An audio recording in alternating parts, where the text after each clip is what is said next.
भगवान ने सिठानी को आशीर्वाद देते हैं और उसी रात भगवान ने राजा चंद्रकेतु को स्वप्न दिखाया और स्वप्न में कहा कि हे राजन, प्रातः काल होते होते दोनों बनियों को जेल से बाहर कर दो। अगर जेल से बाहर नहीं करोगे तो तुम्हारा सर्वनाश हो जाएगा। ये स्वप्न देख करके राजा डर गया। सुबह हुई, तत्काल राजा ने सभासदों को बुलाया और सभा के बीच में बैठकर अपनी स्वप्न की बातें सभी लोगों को बताई।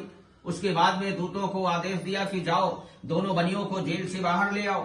दोनों बनिया जेल से बाहर लाए जाते हैं। राजा ने हाथ जोड़ करके बनियों से क्षमा मांगी और नाना प्रकार के वस्त्र आभूषण मंगवा करके आज राजा उन दोनों बनियों को इनाम में दे देते हैं।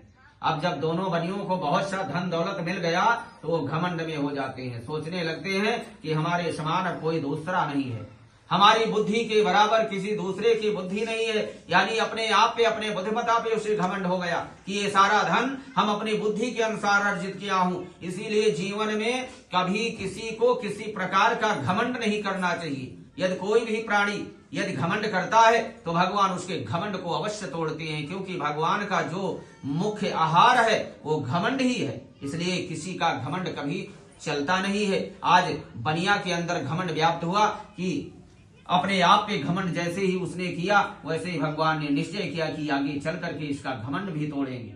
आज बनिया सारा धन दौलत लेकर के वहीं पुराने स्थान पे पहुंच गया जहां वो सबसे पहले व्यापार कर रहा था। वहां पहुंच करके नदी से अपनी नाव को बाहर निकाला और जो राजा ने धन संपदा दी थी सब उसी नाव पे रखता है और अपने दामाद से कहता, दामाद जी स्नान करने के बाद फिर अपने गांव की ओर चलते हैं। और इधर श्री सूत जी महाराज कहते हैं कि हे मेरे शिष्यों, आगे की कथा आप लोगों को चौथी अध्याय में सुनाते हैं। बोले श्री सत्यनारायण भगवान की जय।